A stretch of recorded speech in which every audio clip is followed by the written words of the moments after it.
2년 넘게 이어지고 있는 우크라이나 전쟁이 새로운 국면에 접어들었습니다. 젤렌스키 대통령이 러시아 본토 공격을 공개 선언했습니다. 그동안 러시아에 유리했던 전황이 다시 뒤집힐지 절체절명의 순간입니다. 문예빈 기자입니다. 우크라이나가 러시아 쿠르스크 지역을 기습 공격한 지 나흘 만인 현지 시각 어제 젤렌스키 우크라이나 대통령이 TV 연설을 통해 러시아 공격을 공식화했습니다. І сьогодні кілька разів вже доповідав головком Сирський щодо фронту та наших дій і витисканню війни на територію агресора. 침략자의 영토라고 러시아를 명시하며 우크라이나가 러시아 공격을 인정했다고 워싱턴 포스트 등 외신이 보도했습니다. 러시아에 점령당한 도네츠크와 하르키우즈 등 동쪽 영토가 아닌 러시아 남서부 접경 지역의 본토를 공격한 것은 예상치 못한 일이라고 전문가들은 분석합니다.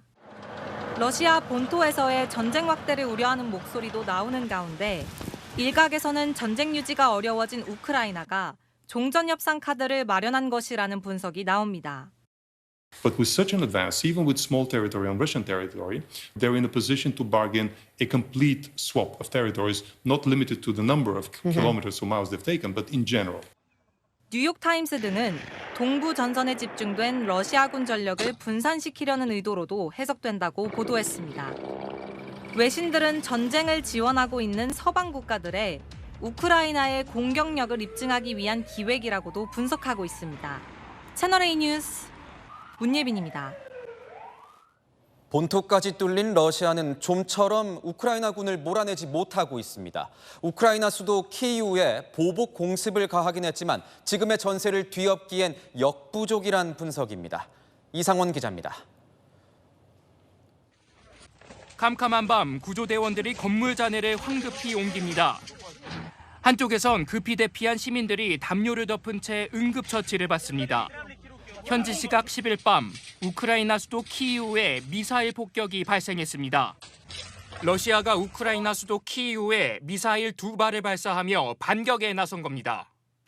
즉시 방공망이 가동됐지만 격추된 미사일 파편이 키이우 인근 브로바리 지역 주택가에 떨어지면서 35세 남성 1명과 4살짜리 아들이 숨지고 주민 3명이 중상을 입었다고 우크라이나 정부가 밝혔습니다. 우크라이나군이 러시아 쿠르스크주를 공격한 지 닷새째를 맞았습니다. 러시아 국방부는 쿠르스크주 말라야 로크냐, 올고프카, 이바시코프스코예 등 국경에서 10에서 20km 안쪽에 있는 지역에 전투가 집중되고 있다고 설명했습니다. 러시아 국방부는 우크라이나의 침공 시도를 격퇴하고 있다고 강조하고 있습니다. 하지만 러시아의 예비군 배치 등에도 불구하고 우크라이나의 진격 기세를 늦추지는 못하고 있다고 BBC는 보도했습니다.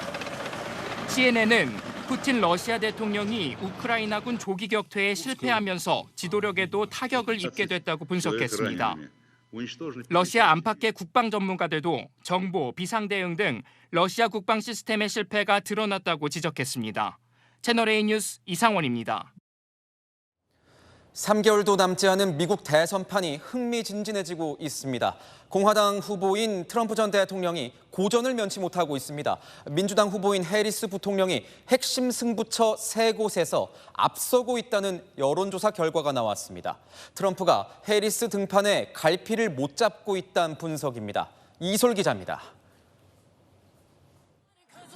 미 민주당 대선 후보인 카멀라 해리스 부통령이 경합주 3곳에서 공화당 대선 후보인 도널드 트럼프 전 대통령을 오차 범위 내에서 앞섰습니다.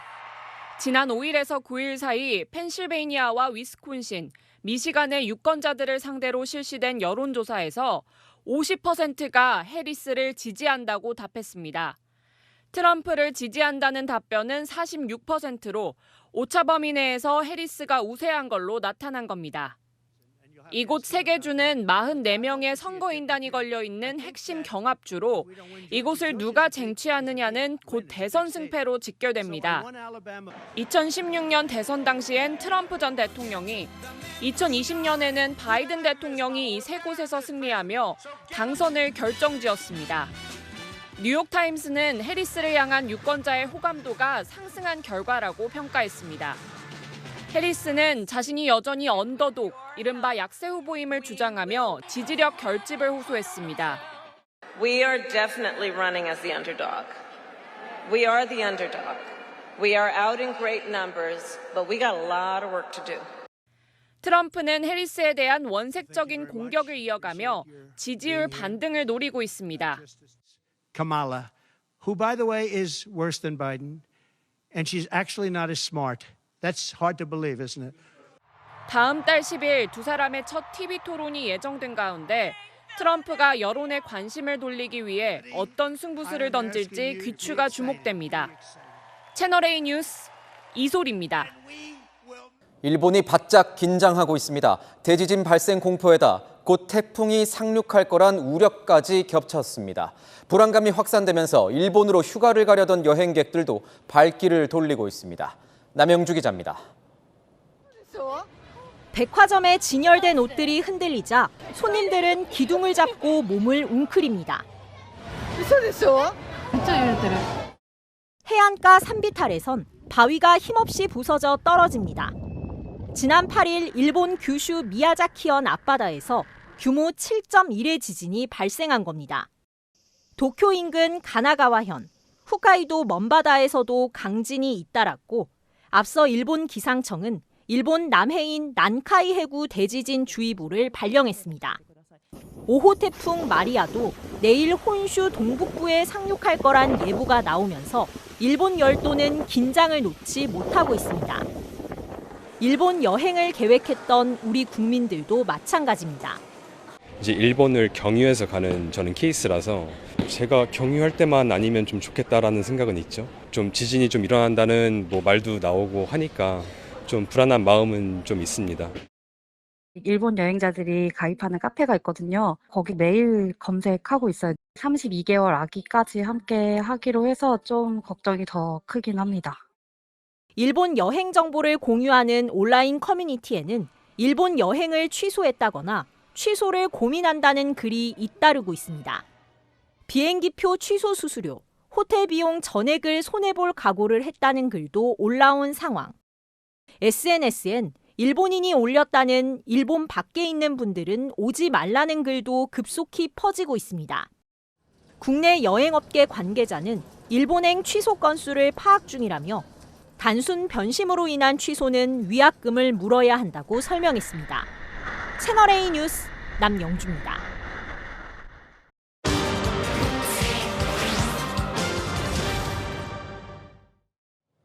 전 세계가 기후재앙에 시달리고 있습니다. 특히 극한 폭우에 물난리가 잇따르자 세계 각국이 수해를 막기 위해서 안간힘을 쓰고 있습니다. 세계를 보다 정다은 기자입니다.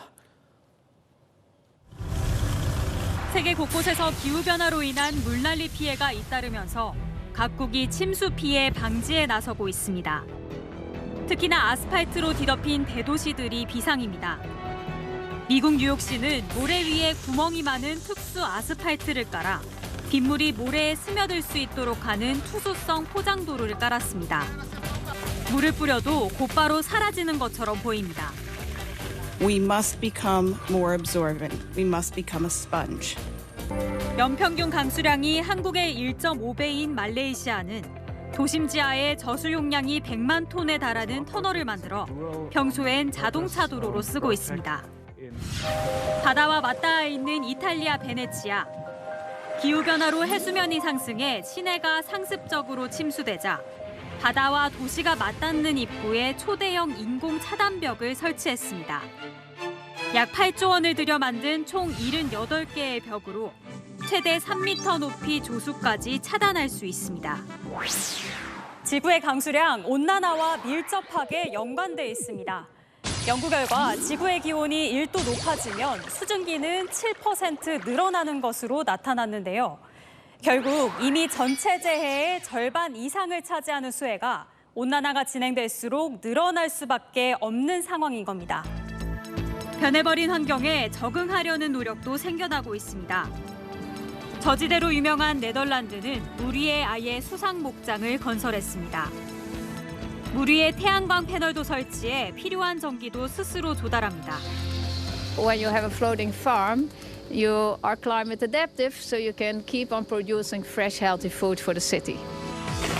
2년 전 100만 년 만에 폭우가 내려 강남 신도림 인근에 침수 피해를 입은 서울도 대규모 빗물 터널 6개를 지을 예정입니다. 대심도 터널 안으로 물이 잘 흘러가도록 배수로들을 촘촘하게 잘 설치하는 것도 매우 필요하다. 기후변화에 대응할 수 있는 도시 운영이 요구되는 시기입니다. 세계를 보다 정다은입니다. 오늘도 밤낮 없이 무더위가 이어지고 있습니다. 이번 주에도 폭염과 소나기가 반복될 것으로 보이는데 특히 내일은 출근길부터 찜통 더위가 찾아옵니다. 김세인 기자의 보도입니다. 매표소와 동굴 출입구 앞에 시민들이 길게 줄을 서 있습니다. 바깥 기온보다 20도쯤 낮은 동굴 안으로 들어서자 시원하다는 탄성이 절로 나옵니다. 동굴이라 되게 시원하고 들어오자마자 딱 시원한 그 기운이 딱 느껴지죠.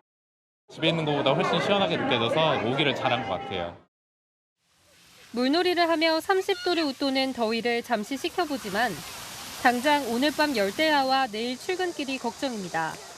계속 열대야가 심하잖아요. 근데 집에 있어도 덥고 밖에 나와도 더운데 이렇게 물놀이 하니까 조금 더 시원한 것 같아요. 요즘 날씨 너무 더워서 밤에 잠자기도 어렵고 출근길에도 사실 너무 덥긴 한데 얼른 이제 사무실 가서 좀 에어컨 바람 쐬야겠다라는 생각에. 서울은 어젯밤까지 21일 연속 열대야가 발생했는데 역대 연속 열대야 중 3번째로 긴 기록입니다. 오늘 밤 서울 최저 기온도 27도까지밖에 떨어지지 않아 또 열대야가 예상됩니다. 내일 아침 출근길 체감온도는 31도 안팎까지, 한낮 최고 기온은 35도까지 치솟을 전망입니다. 이달 말까지 찜통 더위가 지속될 걸로 예보돼 있어 더위와의 전쟁은 당분간 계속됩니다. 채널A 뉴스 김세인입니다. 올 들어 서울에서 50억 원이 넘는 초고가 아파트 거래가 크게 늘었습니다. 똘똘한 한 채를 선호하는 현상이 더 굳어졌기 때문입니다. 덩달아 영끌과 비투까지 되살아나는 모양새입니다. 배정현 기자입니다. 50억 원 이상 초고가 아파트가 몰려있는 서울 서초구의 한 아파트 단지입니다. 이 아파트는 올 상반기에만 총 10채가 50억 원 이상에 거래됐는데요. 지난해 전체 거래량에 육박한 수치입니다. 고액 자산가들의 똘똘한 한 채 선호 현상이 강해지면서 올 상반기 거래된 50억 원 이상 서울 아파트는 지난해 대비 144% 이상 증가했습니다. 부동산이 되게 최근에 과열이 많이 돼서 평소보다 되게 더 비싸진 것 같습니다. 9월 대출 규제 시행을 앞두고 영끌족들의 아파트 수요까지 몰리면서 5대 은행 주택담보대출은 이달 들어 8일 만에 1조 6,400억 원가량 늘었습니다. 집값이 계속해서 오르면서 불안 심리가 커진 데다가 내달부터는 대출 문턱이 높아지니까 낙차 수요가 몰린 것으로 분석이 됩니다. 가계대출이 크게 증가하자 정부는 오늘 디딤돌, 버팀목 등 정책대출 금리 인상을 발표하며 본격적인 대출 조이기에 나섰습니다. 채널A 뉴스 배정현입니다. 네, 부동산 상황과 관련해서 이은형 대한건설정책연구원 연구위원과 얘기 좀 더 나눠보도록 하겠습니다. 어서 오십시오. 안녕하세요. 네, 요즘 집값이 들썩이니까 정부가 그린벨트 해제 카드를 꺼내들었습니다. 지금 어디가 거론되고 있습니까? 네, 지금 발표된 지역들은 서울과 수도권입니다. 그런데 이번 그린벨트 해제가 이슈가 되는 이유는 서울 안에 그린벨트 해제를 함께 담고 있기 때문입니다. 자, 그런 맥락에서 현재 정부가 이런 정책을 낸 것은 주택을 더 공급해서 집값을 안정시키겠다는 상징적인 의미가 있기 때문에 아무래도 강남권들, 그러니까 서초구와 강남구 쪽의 그린벨트 해제가 현재로서는 유력한 상황입니다. 그렇군요.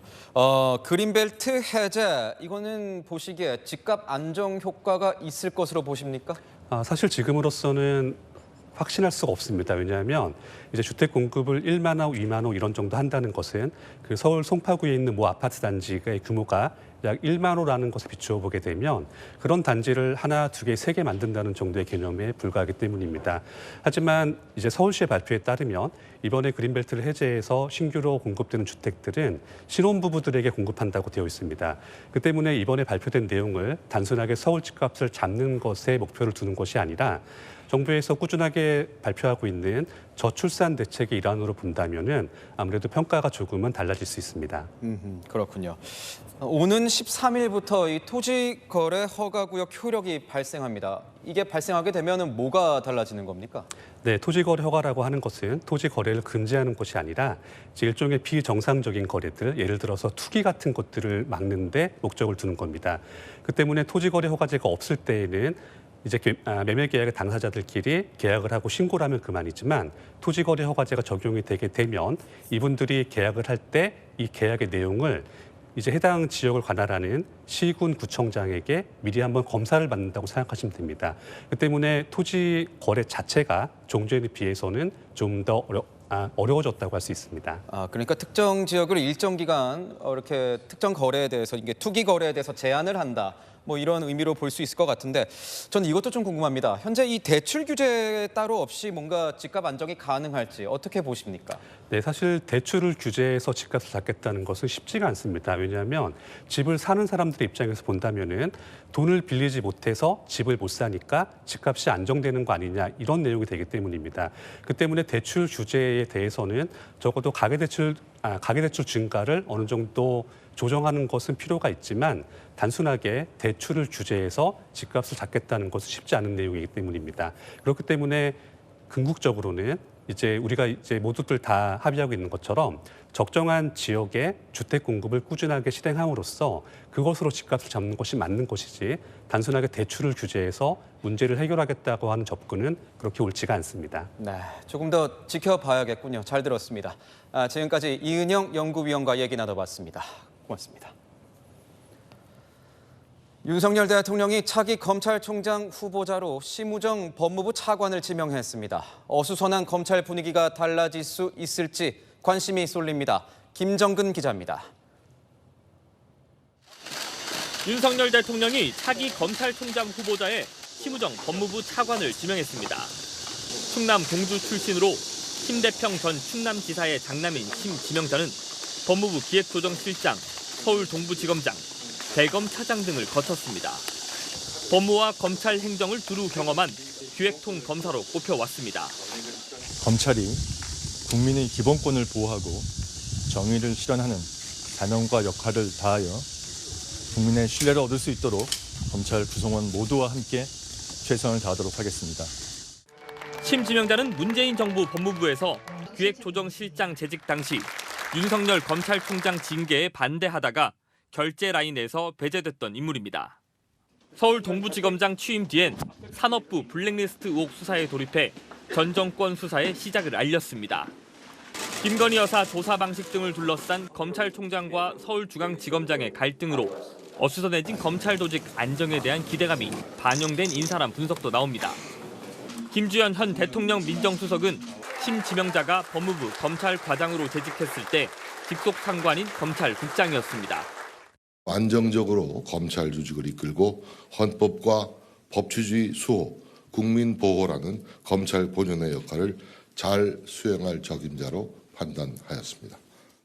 인사청문회에선 변호사인 심 지명자 동생이 김범수 의장이 구속 기소된 카카오의 법률 자문역으로 영입된 것에 따른 이해 충돌 가능성을 추궁받을 걸로 전망됩니다.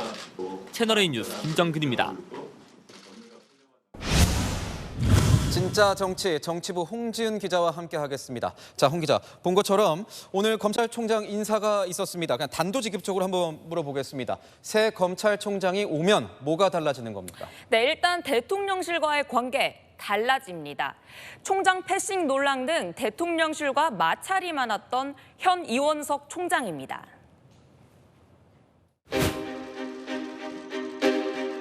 검사장 인사는 제가 이에 대해서 더 말씀드리지 않겠습니다. 검찰총장으로서 저에게 주어진 소명과 책무를 다하겠습니다.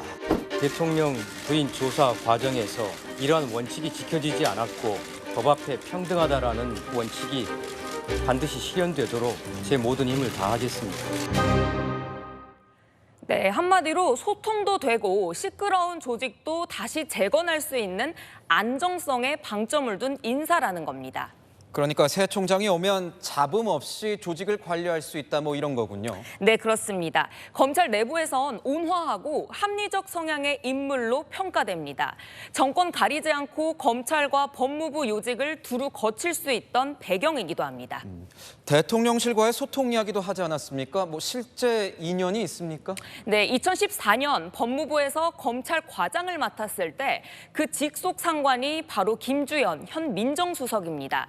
손발을 맞춰봤으니 조직 내 잡음도 최소화할 거란 기대감도 엿보입니다. 충남 공주 출신 인사로 정진석 대통령 비서실장과도 인연이 깊은 것으로 알려졌습니다. 대통령 중앙지검장 시절 함께 근무도 했습니다. 네. 이제 청문회도 남았고 지켜봐야겠군요. 두 번째 주제 가보겠습니다. 한동훈 대표 얘기인데 한동훈 대표가 요즘 답답함을 느낀다면서요? 네, 바로 의대 증원 문제 때문이라고 합니다.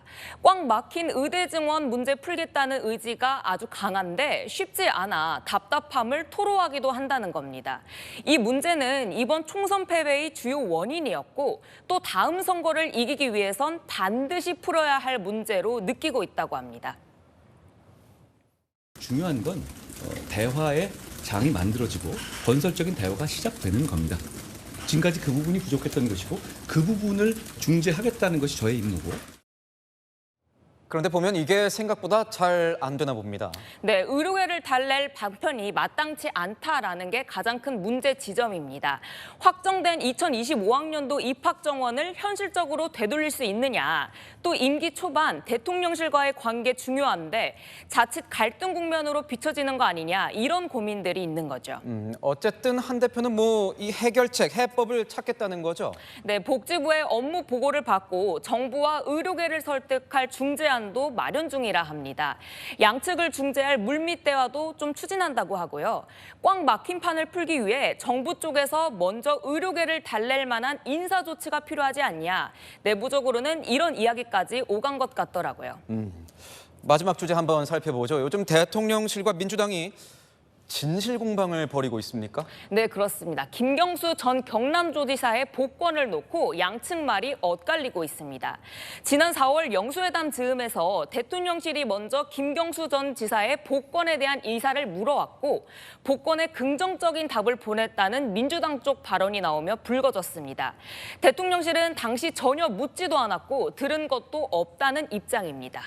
그런데 보니까 민주당이 좀 더 이 진실 공방에 대해서 적극적인 것 같습니다. 맞습니다. 박찬대 원내대표는 오늘 앞선 영수회담 시기 말고 이번 달에도 대통령실이 사면 복권에 대한 의견을 물어왔다며 공개적으로 기자들 앞에 섰습니다. 대통령실 쪽 연락을 받고 이재명, 지금은 당대표 후보죠. 이 후보 의견을 물어서 명단까지 제출했다고 합니다. 이재명 대표께서 김경수 전 지사와 정경심 교수에 대해 사면 복권했으면 좋겠다라는 의견을 저한테 전달해 주셨고요. 직접 대통령실에 전달을 했습니다. 네, 대통령실이 거짓말하고 있다면서 공방에는 적극입니다. 김경수 복권이 야권보다는 여권을 분열시킬 수 있는 카드로 보는 분위기도 있습니다. 반면 대통령실은 상황이 좀 다르지 않습니까? 네, 민감하고 아주 난감합니다. 자칫 이 후보 요청에 수용해 복권하는 모양새가 되면 총선 직후 벌어진 이른바 박영선, 양정청 논란 재현이 될 수 있으니까요. 당장 국민의힘 당원 게시판에는 김 전 지사 복권이 사실이냐며 강한 반발의 글들이 쇄도하고 있습니다. 친한계도 이처럼 보수 분열을 우려하고 있지만 일단 확전 자제를 위해 오는 13일 결정까지는 지켜보겠다는 분위기입니다. 네, 지금까지 진짜 정치 홍지은 기자였습니다.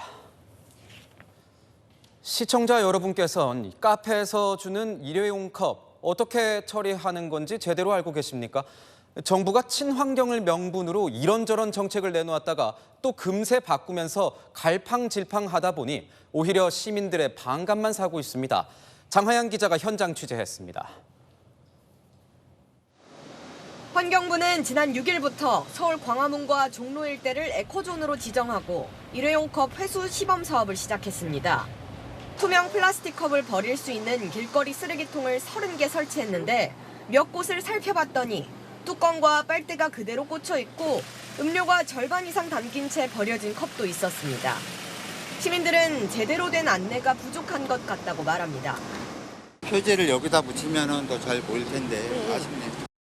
빨대는 그냥 버리면 될 것 같고 뚜껑 놓는 것도 있어야 되겠네요. 일회용 컵을 반납하면 보증금 100원을 돌려주는 사업도 별도 어플리케이션을 설치해야 하는 등 과정이 번거로워 이용률이 낮습니다. 보증금을 받는 게 아니다 보니까 정부가 종이 빨대 사용을 유도하려고 도입한 플라스틱 빨대 규제도 지난해 11월 계도 기간이 무기한 연장되며 사실상 철회됐습니다. 종이 빨대는 좀 안 좋은 쪽으로 기억이 좀 나는 것 같아요. 아주 텁텁하고 그리고 또 음료도 잘 안 올라오고 그런 경우가 많아서. 비슷한 정책이 반복되고 사라지는 경우도 많다 보니 피로감만 높인다는 지적입니다. 채널A 뉴스 장하연입니다. 잇따른 직원 횡령으로 홍역을 치른 우리은행이 또 도마 위에 올랐습니다. 이번엔 손태승 전 우리금융지주 회장의 친인척에게 수백억 원을 부정 대출해 준 것으로 드러났습니다. 권갑구 기자입니다. 우리은행이 모기업인 우리금융그룹 손태승 전 회장 친인척 관련 법인이나 개인 사업자에게 최근 4년간 616억 원을 대출해 준 것으로 금감원 검사 결과 드러났습니다. 이 중 350억 원은 기준과 절차를 따지지 않은 부적정 대출이었고 269억 원가량에서 부실이 발생했거나 연체 중인 것으로 파악됐습니다. 금감원에 따르면 허위로 의심되는 서류가 제출됐지만 은행의 사실 확인이 안 됐거나 대출 심사 과정에서 본점 승인을 거치지 않고 지점 전결로 이미 처리됐습니다.